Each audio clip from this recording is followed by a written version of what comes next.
Eu tenho uma tradição inconsciente em que todos os anos eu reassisto Digimon Fronteira e Digimon Data Squad. Digimon Data Squad. Todos os anos eu acabo voltando pra assistir alguma coisa que eu assistia na minha infância, na minha adolescência. E cara, é muito legal fazer esse exercício, porque algumas coisas você assiste, você olha e você fala assim: meu Deus, como é que eu assisti e eu gostava de um negócio desse? Outras vezes você assiste e você sente a mesma coisa que você sentia quando você era criança, mesmo sentimento, a nostalgia, a famosa nostalgia. Mas tem vezes que você olha, com o olhar que você tem hoje, como você é mais velho, você olha e fala assim: cara, eu não tinha percebido isso. E é aí que entra Digimon Data Squad nesse vídeo. Um belo dia tava eu lá na frente da TV, apertando o botão, descendo todas as opções e de repente aparece Digimon Data Squad. O anime que eu acompanhava por muito tempo na TV Globinho pela manhã, antes do meu almoço, e ele tava ali, prontinho pra mim assistir. E recentemente eu terminei de assistir esse anime com duas temporadas, porque eles meio que juntaram, é uma temporada, mas é duas, tem alguns arcos, mais ou menos 47 episódios, e eu já vou avisando aqui: vai ter spoiler do anime. O que me chamou a atenção no final desse anime foi o vilão que se chama King Drasil, e ele é o deus, simplesmente o deus do Digimundo, e ele tá simplesmente decidido a acabar com o mundo humano, porque os seres humanos fizeram cagada no Digimundo, e aí o que aconteceu? Deus do Digimundo olhou assim e falou assim: o Digimundo tem que viver, o mundo humano tem que morrer, ponto, acabou. Só que ele não contava com uma única questão, uma única ponta que ele não lembrava, ele não contava com isso na história dele, que era um ser humano chamado Marcus Damon, que se colocava no meio dessa luta para poder proteger os dois mundos. Marcus Damon, esse ser humano, ele luta contra esse deus Digimon. Eu sentei ali e eu comecei a sentir uma certa estranheza e talvez um pouco de revolta quando eu comecei a ver por quê. Porque esse deus, ele tinha 12 seres que andavam ao lado dele cegamente, não questionavam nada do que ele falava. E ainda por cima, ele só por ser um deus, ele queria acabar com tudo, ele queria acabar com a vida humana. E aí nessa hora, na minha mente cristã, eu falei assim: olha lá, a melhor representação que eles conseguiram fazer de um deus foi um deus carrasco que não ouve ninguém e que quer matar todo mundo. Nossa, que novidade, né? Nem parece nada muito parecido com o que a gente vê hoje. E aí eu peguei essa revolta, eu falei assim: cara, eu não acredito, velho. Pô, o anime que eu tanto gosto colocou um deus que não pode ser um deus misericordioso, ele é simplesmente um deus carrasco e um deus não misericordioso que não se importa com as outras vidas e simplesmente com a vida do mundo que ele protege. E isso começou a borbulhar na minha mente de, pô, era tão legal o anime, era tão interessante, mas isso aí tá estragando. E depois de ter terminado o anime, ter assistido ele, eu comecei a refletir e aí algo me chamou muita atenção. Eu comecei a ver com mais cautela, a repassar os personagens, repassar a história na minha mente, e foi aí que eu comecei a perceber que existe ponta de evangelho nesse final. E eu falei: caraca, e não só no final desse anime, mas durante o anime inteiro ele pode ser, e ele traz uma mensagem cristocêntrica que é incrível, cara. Então assim, a premissa dele é muito básica: o homem vai pro Digimundo para conhecer Digimundo, para explorar Digimundo. Uau, que legal. O homem usa sua ganância para poder explorar Digimundo, básico do ser humano. Ele vai lá e quer tudo que tem no Digimundo porque é algo diferente. Com a sua ganância, o homem mata Digimons. Por matar Digimons, o deus do Digimundo fica bravo. Por o deus do Digimundo ficar bravo, o que acontece? Ele quer matar os seres humanos, ponto. Uma premissa bem simples, bem básica. Porém, onde entra a diferença? A diferença é onde aparece um personagem específico chamado Kurata. Kurata, ele era um cientista, né? O cientista do Digimundo. Ele foi nas primeiras expedições, o cara que tava junto com todo mundo, que olhava aquele Digimundo e falava assim: cara, algo novo, algo incrível pra gente poder olhar, conhecer, explorar, ver que seres vivos devem ter aqui, ou como eles devem se comunicar, ou como eles devem agir. Esse era o Kurata. Porém, o medo dele fez com que ele fizesse a sua ganância subir ao ponto de, por medo de algo diferente, ele mata Digimons. Por ganância de querer ter poder, ele mata Digimons. Logo, esse cara, que foi o único que fez cagada durante toda a expedição, ele deixa fadado o mundo dos seres humanos a entrar em guerra com os Digimons. Por causa do erro de um, todo mundo paga o pato.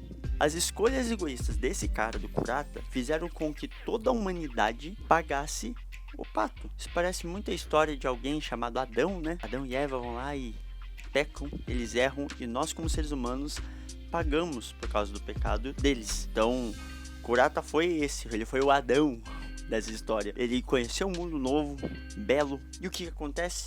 por causa da ganância dele, ele simplesmente vai lá e mata Digimons. Isso gera revolta nos Digimons. Quando gera revolta nos Digimons, eles entram em guerra por causa do erro de uma pessoa. Os humanos devem pagar por causa disso. Então, o erro de um vira o erro de todos. Temos então esse ambiente de guerra, onde Kurata erra, todo mundo paga o pato. Esse deus Digimon, ele quer acabar com todo mundo porque ele olha pra Kurata e ele fala assim: esse cara fez burrada, então todo ser humano é ruim. Se todo ser humano é ruim, logo eu devo matar todos os seres humanos, porque os seres humanos não prestam pra viver se não for Digimon. Mas a gente tem um contraponto. O contraponto é Marcus Damon, esse menino é um pouco raivoso, um pouco impulsivo, né? Ele não sabe segurar a língua, não sabe segurar o punho dele, porque ele quer brigar com todo mundo. Todo mundo é um saco de pancada pra espiar. É incrível. Marcus Damon, ele tem uma questão de que, pra ele, o Digimundo não é um lugar pra ser explorado. Pra ele, o Digimundo é um lugar a ser salvo. E principalmente, ele segue os passos do pai, porque o pai dele foi o primeiro a pisar no Digimundo. E o pai dele, ele sai em busca do King Drasil, desse deus, para poder convencer King Drasil de que os seres humanos não são ruins. O pai dele começa essa missão, então o pai dele some por muitos anos. Marcus Damon cresce, participa de uma equipe que é criada para poder mediar esses problemas entre Digimons e seres humanos. Mais pra frente a gente descobre que o pai dele ainda está vivo e tudo tal. Tem toda a lore que daí aqui eu não vou contar inteiro. A força que o Marcus Damon ele tem pra poder lutar contra os Digimons se chama DigiDNA. É algo que tá dentro dele e que quanto mais ele acredita nesse DigiDNA, quanto mais ele acredita no poder da amizade com os Digimons, quanto mais ele acredita que o Digimundo pode ser salvo e os seres humanos também podem ser salvos, esse DigiDNA ele aumenta. O poder dele evolui e ele vai evoluindo o Digimon parceiro dele, que é o Agumon. Mas o principal é o que? O Marcus Damon, ele está disposto a morrer para poder salvar os dois mundos. Não só o mundo dele, mas os dois mundos. Ele não tá se importando se os seres humanos morrem e o Digimundo vive, ou se o Digimundo tem que acabar porque os seres humanos têm que viver. Não, os dois são importantes e os dois têm que sobreviver. E o que chama muita atenção é que Marcus Damon, quando ele se dá de frente com o King Drasil, ele não tem medo. E é o que acontece. Ele vai pra cima, ele briga, ele luta com esse deus, porque ele quer salvar os dois mundos. E aí você deve estar se perguntando, tá, você falou tudo isso, e o que tem a ver com o evangelho e isso tudo? Então, como eu comentei, Kurata ele é representação de Adão. Então, Kurata errou, a humanidade errou. Ponto. É isso que aquele Deus ele imagina. O que é isso? É representação do pecado. Quando Adão peca, nós nos tornamos pecadores.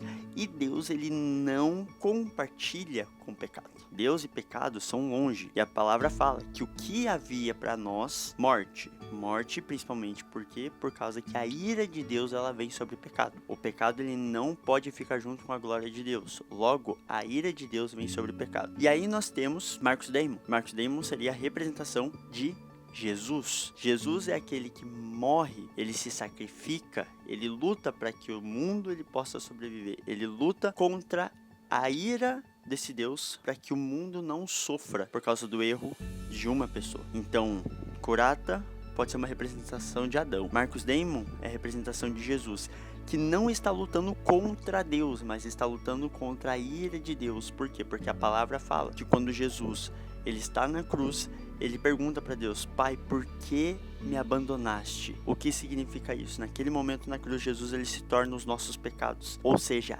ele se torna o foco total da ira de Deus, que é o que deveria vir sobre nós. A gente até pergunta, tá, a cruz de Jesus salvou, mas salvou do quê? Salvou a gente de pecar, a gente de fazer coisa errada? Não, ela salvou a gente da ira de Deus, porque se o mundo continuasse da forma que continuou, iria continuar, a ira de Deus ia cair sobre nós. E nós não estaríamos aqui para contar a história, né? Não haveríamos nós. Mas graças a Jesus, graças ao seu sacrifício, isso não acontece. A ira de Deus vem toda sobre ele, só que como Jesus é Deus, então ele não morre, ele morre, ressuscita, leva a chave da vida e da morte e nos salva. E isso é uma das coisas mais incríveis e foi uma das coisas que eu olhei muito pra esse anime. Eu falei assim, cara, isso aqui é muito interessante. E aí que a gente entende que a cruz de Cristo ela não veio só pra nos salvar. Melhor, ela veio pra nos salvar, mas a gente nunca sabe do que ela veio nos salvar. E a gente entende que a cruz de Cristo ela veio pra salvar a gente da ira de Deus. E é o que eu tava vendo no final, depois da meu momento de confusão e ira com o anime,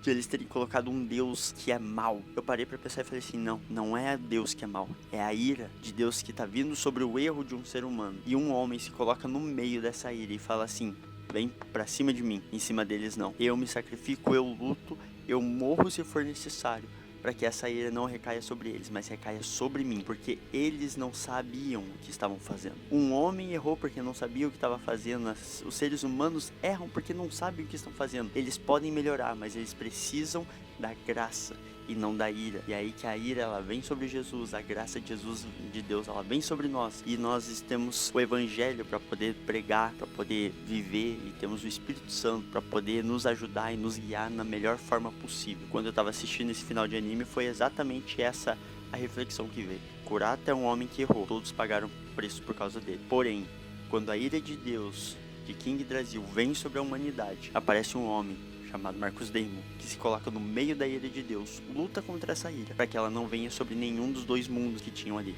e trazer salvação para as pessoas que estão ali. Eu consigo olhar para esse anime e olhar e ver como a história do homem caído e da redenção do homem, ela tá em tudo, inclusive no oriental, não só no ocidental. E isso que é o mais incrível do evangelho, porque o evangelho ele tá em tudo que é lugar, a gente só tem que saber olhar ele com calma. É isso. No anime, Marcus Daimon ele luta contra Deus, mas na Bíblia Jesus ele se assenta ao lado do Pai para poder, juntamente com o Espírito Santo, intermediar o nosso relacionamento com Deus, um amor sacrificial para nos livrar da iminente destruição que a gente estava fadado a viver. As lentes do evangelho, elas são as coisas mais incríveis que a gente pode usar para poder olhar e encontrar Deus no ordinário. E esse é o desafio que eu faço para você. Procure Deus no ordinário, naquilo que talvez você não veria porque não é sobrenatural, mas que é natural. Mas todo natural pode ser sobrenatural quando você olha como Jesus olharia. Então, é isso. Até o próximo vídeo. Fique com Deus. Falou. Fui.